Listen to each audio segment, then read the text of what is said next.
And I looked at him and he had 2 cushions under his butt. You were doing I'm the king of the castle, you're the dirty rascal. I wasn't. I'm sitting on the lower chair. So I've made him give me one of my... You're a man, you're taller than me, and you've taken 2 cushions and give me the lower seat. Have you got a problem? Puffy eyeballs, that's what I have. Stop moaning. Puffy eyeballs. Morning, everybody. We've just been reminding ourselves of our favourite cheese jokes over on Instagram. So please tell us your favourite cheese joke. I have 2. One is... Sweet dreams are made of cheese. Who am I to disagree? I cheddar the world and feta cheese. Everybody's looking for Stilton. If you enjoyed my singing, please subscribe to the channel and hit the notification bell so that you never miss out on any of this wonderfulness. Yeah, so my other favourite cheese joke is, somebody just reminded me what it was actually on Instagram. The cheese looks in the mirror and what does he say? He says, hello me. And what's the one with the bear? How does the cheese... No, how does the bear... No, how does the cheese get the bear out of a tree? Come on, bear. I think it would be the bear. How does the bear get the cheese? No. Because it's not. It's asking the bear to come out. No, it's coming back. We were right. We were right. Turn that little. Coffee moaning makes my day, says Alice Clay. Thank you. Can we sing happy birthday to Nikki Burton? Happy birthday to you. Happy birthday to you. Happy birthday, dear Nikki Burton. Happy birthday to you. Hello, Nicola S. How are you? Hello, Jordan. Hello, Amir. Hello, Stuart G. Anne-Marie Franklin.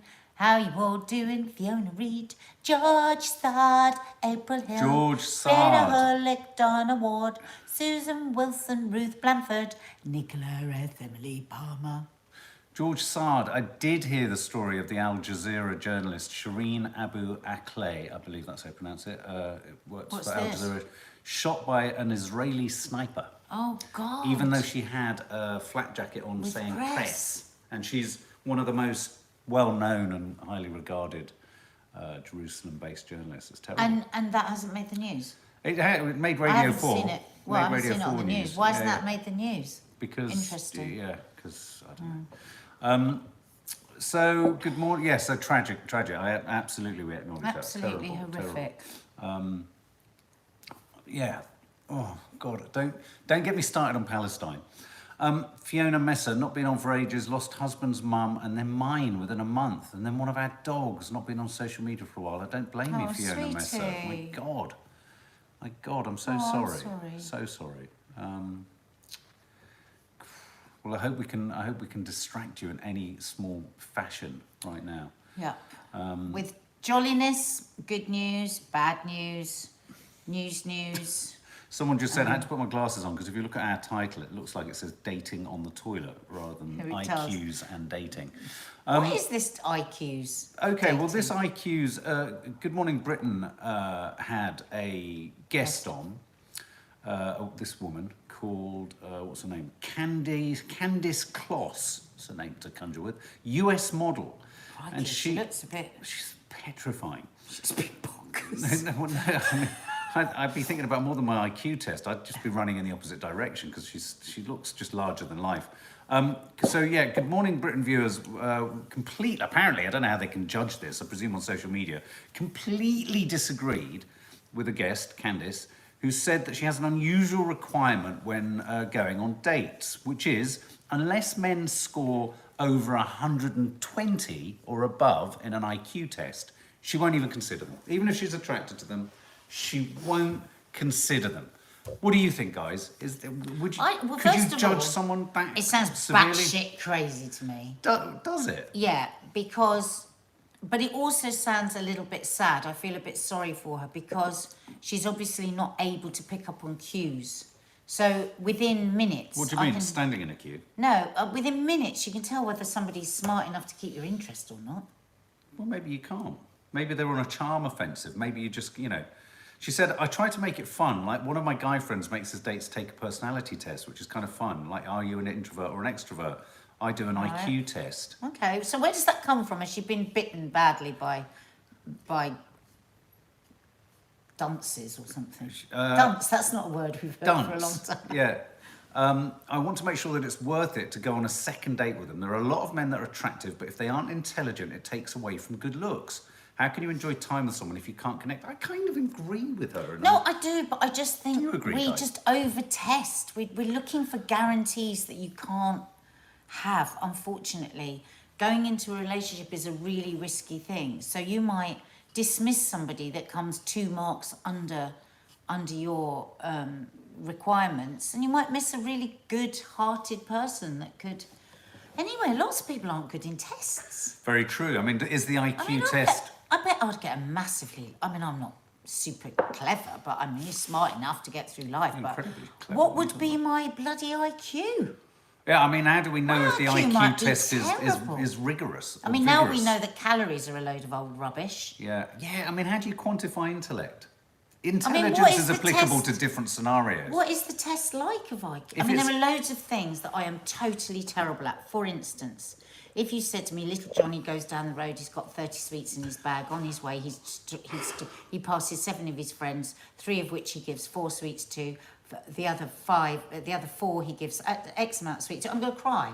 I'm not going to be able to answer it. I was really interested. Why was he going to the sweet shop? Exactly, I'd Was he get meeting his friend? distracted. I'd be going, oh, I wonder if he's getting any blackjack. Remember when we used to have blackjacks? Do they let Johnny go out at Because night? my brain would go off to that. So I would get 0 point for that particular question. Nil and then point. I'd get... Nil point. There you go. So, and then you'd miss out on the gloriousness of me. But nobody cares about wee Johnny, says James Flanagan. No, we care more about the sweeties. Yeah, we do. What did he get? What did he Yeah. get? Do they do penny sweets anymore? No, they do. How much are blackjacks They do now? one. You can only get a bag that's 95p. You can't get an You don't. individual Yeah, blackjack. no, you can't get individual things. Well, I suppose you can if you go to one of those sweet, pick and nick. You can get them from the pick and nick. But they don't do pick and mick anymore. Pick and mick. Pick and mick. Sorry, I'm just charting a few birthdays here. We've got Ruth. Happy birthday, Ruth. Happy birthday to you. Happy birthday to you. Happy Happy birthday, birthday, dear dear Ruth. Ruth. From Happy us, birthday Radioactively. to you. And happy birthday to Louise. Linda happy makes a birthday good point to then. you. Happy birthday to you. Happy birthday, dear Louise. Happy birthday to you. Let me just get that off your nose. No, Mark, don't. I just want to get it off your nose. No, Mark, stop it! It's a sharp thing, get off. As Linda said, you can have a high Q and no common high sense. Q. High IQ.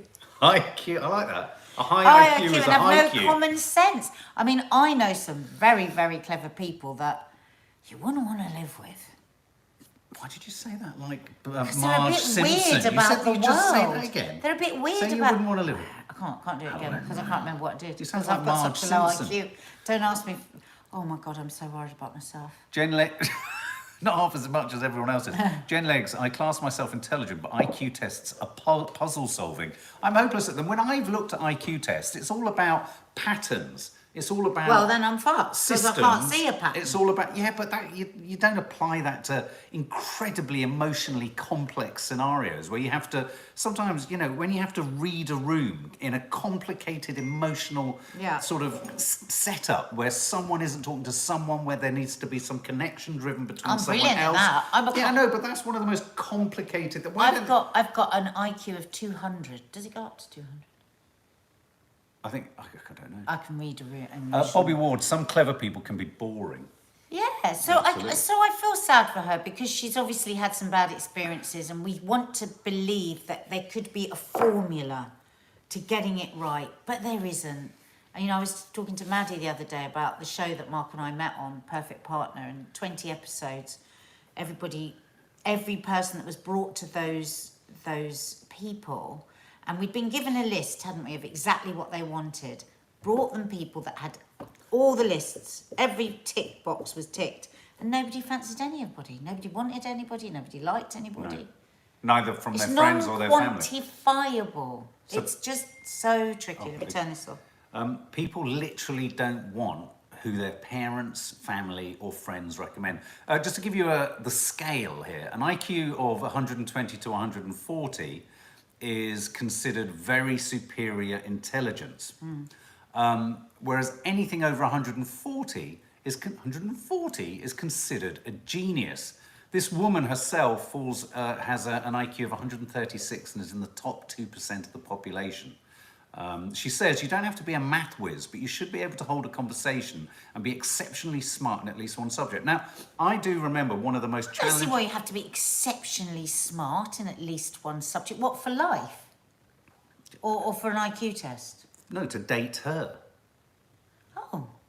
Do you want someone to be smart? You like smart. You like a smart conversation. Well, I do, but I think when you're saying you have to be exceptionally smart in one area, I think, again, it's just quantifying in a way that just doesn't work. Yeah. That thing that person could be exceptionally smart and could drive you fucking mad. Zoe says we've we've got enough to worry about on dates without thinking about bloody IQ tests, for fuck's sake. No, yeah, book smart as well as street smart. I don't know. Oh, look at that for a headline. Daytime romps. I pay my kids to go away so I can have hour-long sex sessions, says Caprice. It's not the same one, is it? Is this the same Caprice? No, that's different. The Caprice. Oh, okay. Anyway, well, there you go. I don't know if I agree in a reverse way. I like good conversation. I do remember once, I won't say who it was with, being able to find a connection. This wasn't actually with a romantic person. This was with a partner of a friend. And I managed to discover a way of talking to them about concrete, because concrete was their thing. Concrete was literally their thing. And we were a bit worried that we wouldn't be able to have a conversation about concrete, but I did. I managed to reach out to films and art and architecture and all sorts of... So proud of that day, aren't you? It was a difficult day. I have to say, it was a challenging day. Because everyone else around the table was just like that. I was not. I am never just sat like that. No, you won't. It's discrimination, basically, says Kevin Harper. Intellectual but I just discrimination. Think if you say somebody has to be exceptionally smart on one... I'm not exceptionally smart on any topic. But that doesn't make me non-viable. Non-viable? She's saying it makes them unviable, non-viable. God, I'm suddenly questioning everything because of my IQ. I think I should do an IQ test. What if it's terrible? Reese Roberts, how are you? What do you think I'd get in an IQ test? I reckon you'd probably surprise yourself. Also, extremely high intelligence comes with the risk of an emotionally stunted or closed-off partner because they're self-obsessed with their own intellect. Well, exactly. That's what some of the people I know that... Creatorholic, I've had different results from IQ tests, got in Mensa, with 144 and lowest was 125, so it depends on the day. Well, there you go. It's a load of old baloney. It's a load of old shit. So let's get rid of I think just give them a good sniff. You can tell whether you're supposed to be with somebody by their smell. When I first met Mark, he smelled of baby sick. What do I smell of now? You sometimes smell of baby sick, but not as much. Maybe it's because you don't drink beer anymore. Beer? Did I drink a lot of beer? You used to drink a lot of everything, babe. And on to that, let's move swiftly on to Will Young's documentary. Yes, we did a brief live last night. It was an incredibly moving documentary about the sad loss of... it's titled Will Young Losing My Twin Rupert to alcoholism. I'm just seeing that review has given it 4 stars instead of 5, which I just could not begin to understand why she would have done that.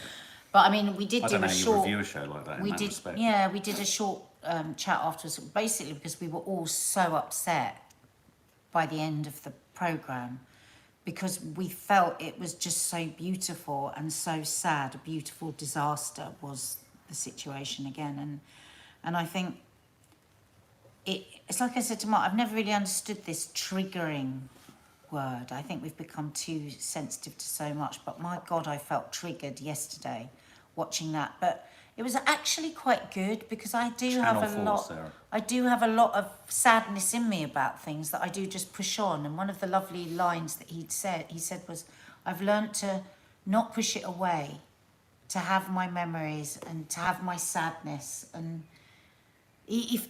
honestly, it was an absolutely beautiful portrait of grief, and how to manage grief. And I thought it was really interesting. I've never heard anyone say, I think culturally and societally we are encouraged, and I do think we're encouraged, well-meaningly often, to turn our heads away from the upset of grief, i.e. move on, distract. There's an allowed amount of time in the short-term period after it. You've been in scenarios, I've been in scenarios where there's been an expectation around the way in which you grieve and the way in which you demonstrate and express that, grief process. And I thought this was the first time I've ever heard someone say that their way, and it might not be the way for everyone, but their way of managing, or his way of managing his grief about his brother, was to actually look towards footage, artifacts, places that triggered memories for him, because it allowed him to not look at it with extreme trauma, if you like, every time. And it was interesting, that difference Well, of it was generation, incredibly- because yeah. the father said, can we stop looking now? Can we stop Yeah, looking yeah. at the photos? Can we stop looking at the films? He broke my heart, the father. Honestly, it is such a good watch, but of course they do cover all those very difficult topics of suicide, alcoholism, addiction, homelessness. And so if you are feeling very fragile around any of those topics, I would say don't.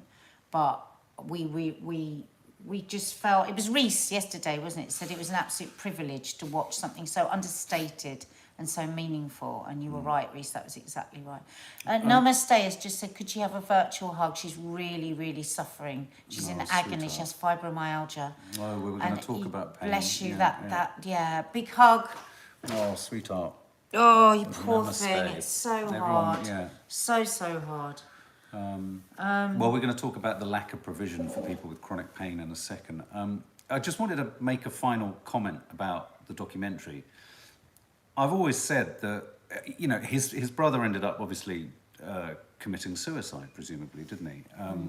And one of the things about alcoholism and addiction that I don't think gets recorded in any of the statistics is that, suicides are obviously registered and logged, and there's a cause of death, which is often the cause of, the methodology of suicide. But these are all deaths from alcoholism, and these are all deaths from addiction.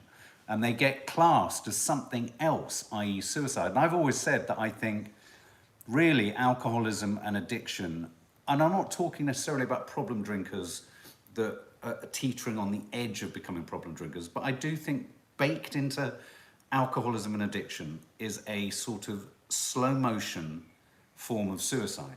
It's a slow eroding process of diminishing your ability to stay alive or see the point in staying alive. And so I think for me, whilst suicide is often sort of talked about, I think it would be, huge numbers of suicides are a consequence of alcoholism and addiction. And, alcoholism and addiction is a profound mental health illness in this Mental Health Awareness Week. And when people say, oh, it's just about stopping, and when people say, oh, it's just about showing restraint and all this it's an incredibly complex scenario, not just for the addict. In fact, I'd go so far as to say, of course it's complex for the addict, but it's infinitely more complicated for the person around the addict, knowing what the best course of action is. And I thought what was so fascinating about this was the kind of peace that Will Young had found with some of the extraordinarily self-sustaining decisions he had to make for his brother, which was push him out, push him away, because he had done everything he could. It also was a really good reminder again not to judge people, because Will Young is incredibly talented, incredibly smart, and had a great career.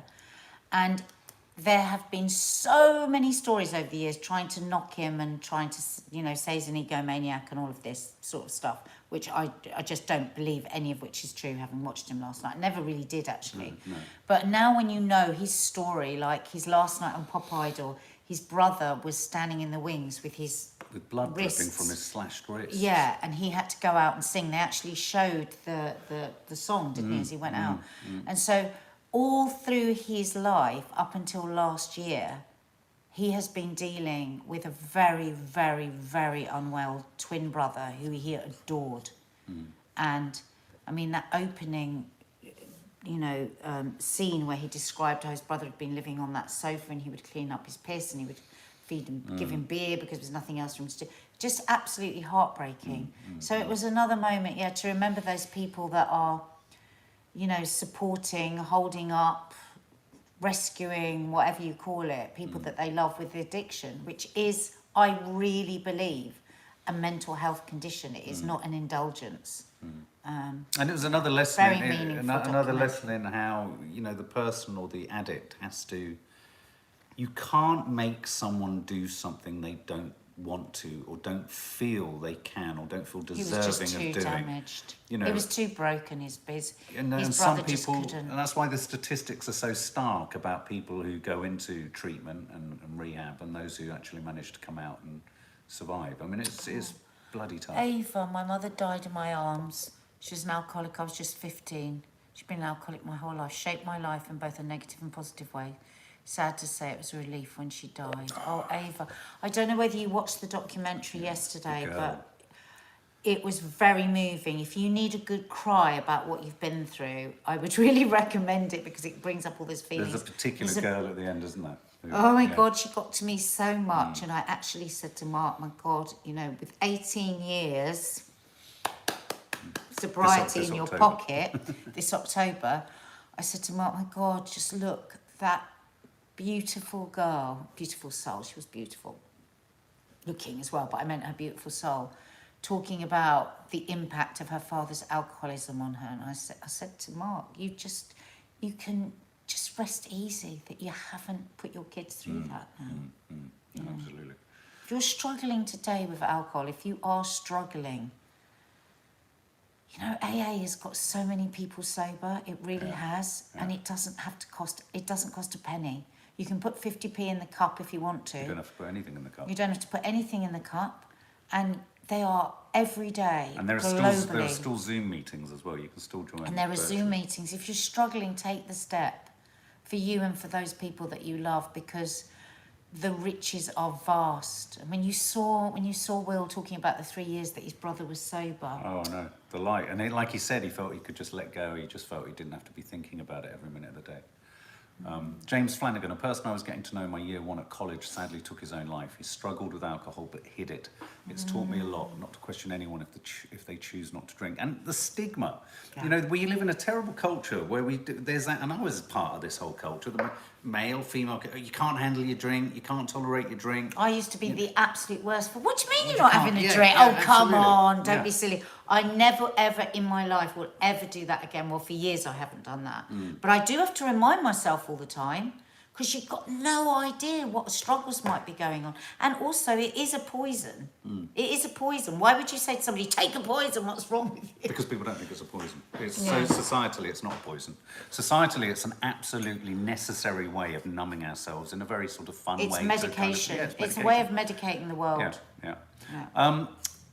Lots of you are coming in with your comments about chronic pain, so I think we absolutely have to talk about this for a second. Oh my God, I cannot even imagine. I am such a wuss. I saw somebody there was saying that they are perimenopausal with fibromyalgia, and it's giving them very regular, horrendous migraines. How do you do it? Yeah. How do you get up in the morning? How do you keep going? Because I am such a wimp with pain. Well, we all are in this family. Yeah, shall I give you the peg for the story, guys? Yeah. And then we want to hear your Yeah, we want to hear experiences. all about it because we think, The story of BBC News got a survey done of 4,000 adults between 16 and 75.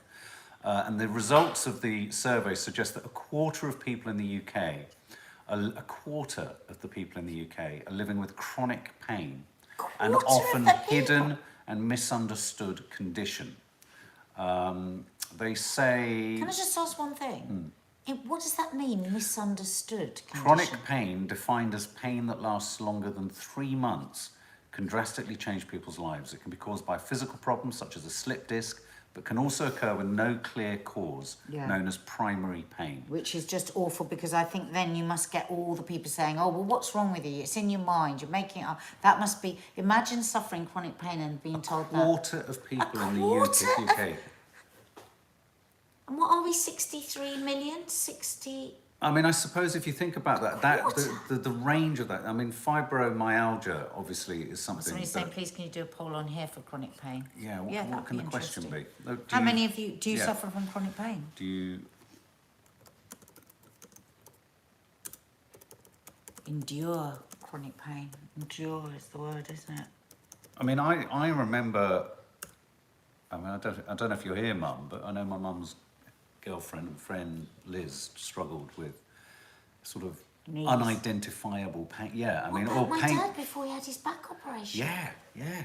It was absolutely horrific watching him. Yeah. Just to get up, and it just went on, and then they didn't want to give him the operation. They said, no, at your age, this And could happen, Bennett, that could chronic happen. migraine. And he said, my life isn't worth living if I've got to live with this pain. Oh my God, it just broke my heart every day seeing him. Yeah. Just horrendous. Here we go. Look, yes, lack of support from. I've had it since I was 14. Angie Bayliss, Harrison Monday, and now 56. Got severe osteoarthritis. I suppose any form of arthritis is in there, isn't there? Well, when you see those adverts about arthritis and just, you know, that one they're in the bath. Osteoporosis, that's pain. Osteoporosis. You know, I mean, I suppose there are so my many. friend has osteoporosis from her chemo. Velvet Vicky waiting on menopausal with psoriatic arthritis, bronchiectasis, and inflammatory bowel disease. Jesus It's Christ. changed me as a person. These names we know so well. We talk to you every day. Yeah. Susan Wilson, my husband has suffered 25 years with chronic pain. I've watched his life disintegrate. Doctors just didn't understand. Yeah, it says in this article, it says here, just to remind you, primary pain destroys careers, breaks up relationships, steals independence, and denies people the futures they'd imagined. Well, exactly. I mean, if you think when you've got a terrible headache, nothing else exists. No, I can't cook dinner. No, don't talk to me. I've got a terrible headache. Oh, I've got to make a phone call. I'm not going to make it. I've got a headache. Imagine that's just all of your life. Yeah. Claire Haywood, I suffer with chronic pain due to multiple conditions, fibromyalgia being one of them, but I'm limited to what I can take because of having a neurological issue as well. Jesus Christ. Tracy Lynham, I was 12 when my problems started. I'm 54 now. Monday I had cortisone injections into both knees. Oh, I've had those in my knee before. God, they're so Stuart horrible, G, I those have osteoarthritis in both my knees. And I got all of you. Look at yours. Osteoarthritis and menopause. Lisa Robson. Jill Lister, hubby has prostate cancer. Oh, sweetheart. Namaste, Sarah, Angie, Lorraine, and anyone I've missed. I truly understand your pain. Sarah Witherington, I'm used to the pain. Single mum. My youngest is autistic. I have no choice but to carry on. Andrea Jenner, I struggle to do any activities. Back pain so bad. Oh my God, guys, I can't bear it. And it must be so hard for you seeing people just take their health for granted. Or, you know, our health is our wealth, isn't it? For all of you guys that are suffering like this, you would swap anything, wouldn't you, to just be pain-free again. Kerry Bolton, I've just been diagnosed with psoriatic arthritis, but suffered chronic pain 15 years. Hugs to all the pain warriors. Oh, pain warriors. It's like my friend Lizzie_England. Follow her on Instagram. She's extraordinary. I was talking about it the other day. She has secondary breast cancer. And she was telling me about the absolute agony of the pain in her back and her hip. And, you know, there is a kind of radiotherapy that could sort out that pain for her. And she's just being pushed from pillar to post. And she's not being given it. So she's having to have very strong drugs, which, of course, she doesn't want because she's got... Her youngest child is 2. She wants to be present for her children. It just makes me so angry. Yeah. It makes me so angry. Because yesterday, had to hear Boris again, off the back of the Queen's speech, talking about how brilliantly they've managed the NHS, how they're building new hospitals, how they're bringing in, you know, in that rousing way that he does. And we know that people every bloody day are being let down because some of you there isn't anything for you, but some of you there is. And if you're not in the right bloody postcode, and you're not in London, you're not near the Marsden, and you're not there, this, that, and this, it's not fair. It's just not fucking fair. And we've got to stop saying that the NHS is all brilliant because it's not. It's a bloody mess, a lot of it. Yeah, and through no fault of anyone in the NHS. No, by the way. it's the fucking government over and over again just mismanaging the money because there's a lot of money put into the NHS. It makes me so cross. Yeah. So guys, you know... hopefully things will change, you know, with these reports and these surveys, you just hope that, you know, more... But there are so many competing demands, aren't there? Cancer treatment, so everything. many. I mean, there's so much, and I don't know. But that's a huge number. Yeah, quarter of the population. Quite something, isn't it? Can we just ask a poll? How many people is there something that they can't get hold, that they haven't been given? Do you know what I mean? How many people? Because some people there have said there is Pose the question in a yes/no, Nads, because you're always critical of my poll questions. Have you been denied a drug that could help you with your pain? With your chronic pain? Like my friend Lizzie. She knows what could help her massively, but she's just not being given it. Okay, well, we'll wait for the answers Yeah. to start to come through. We'll go back to that, the answers on that in a Big sec. hug, Kevin. Yeah. Big hug to all of you. Just wanted to... Angie says being here is a big, great distraction. Oh. We love that. We love that, love that, love Yeah. that. As the answers come in, I just want to move us on to something called microaggression. Thank you, Val. Microaggressions. This is a curious thing. This is microaggressions is a series of things that you are encouraged to or shouldn't or mustn't use in conversation. I think this has emerged out of a TED Talks and comes from a very meaningful place because it's the person who did the TED Talk was an anti-racism campaigner. But microaggressions are where baked into an otherwise seemingly innocent question is a judgment. Oh, God, this one, I only found this out the other week. Yeah, microaggression number 1 is your English is so good. But, like, I'm doing The Duolingo classic- at the this is moment, the and if I classic was out in microaggression. France and I was trying to speak French and somebody said, oh, your French is really good, I would totally see that as a compliment. I didn't realise it was deemed as a... Well, apparently you're signalling that you expect the other person to be much stupider than they are. Oh, God, And no, second, it doesn't. are you absolutely Sorry. sure that they're not from this country? Listen, I'm sorry. I have never, when I've said to somebody, wow, your English is good, ever thought, oh, I think you're not as stupid as I thought you were. Okay. I really resent that. All right, okay, well, let's move through them and see if your resentment gets Do you any... resent that, guys? Yeah. Have you ever said, oh, your English is really good, intimating that they No. were stupid? Well, more often than not, I've only ever said it to someone who is speaking with a strong foreign accent and Yeah. for whom clearly English isn't their first language. Yeah, that's the only reason I Yeah, would yeah, say. yeah, Why? but- What's the other place? Well, I you said? suppose... I don't know. I mean, I don't know if I agree with that one. Do you mean Do if you somebody's agree with that lived one? here for a very long time and they have an accent? Possibly. So, like somebody like my dad, oh, you speak very good English. Or Yeah, I somebody... could see how it would be a bit offensive to Right. your father. Yeah, yeah, maybe. How many? But I people, don't How think- many people that say that actually mean Yeah. offence? Okay, what about this next one? Let me close your eyes. Okay. I'm going to ask you this one. When are you going to have a baby? I would never say that. So is that there is a big judgment You can in that. call it whatever you want. I just think it's about awareness that so many people... When I was younger, I used to do that. Oh, when are you going to have a baby? Because I hadn't fully understood how fucking complex it actually is to have a baby. Yeah. And how many different reasons that somebody could be struggling. And no, I would never say that. But I don't think everybody that says it is meaning to be aggressive. I think that they will learn because one day you will really upset somebody. So I would just say, if you do that, you're not doing it on purpose, but I would just say, don't ever say it. When are you going to have a baby? Don't ever say, when's the second one coming along? Because like with us, we had a number of miscarriages between Maddie and Kiki, and you don't know. I mean, we were always open about miscarriages, but some people aren't. And so they might be really suffering when you say that. Apparently, microaggression number 3 is, are you the assistant? 2 people turn up for a meeting. One's an older man, the other a younger woman. Do you really want to make the assumption I would which one never is say that. superior? No, I don't think I would I either. would say that. Where are you from? Right. Microaggression. Where are you from? Right. My sister said to me that in schools So now, you're not allowed to say to a child, where are your parents from? Even though you may know very well that they're foreign. You're not allowed to say it.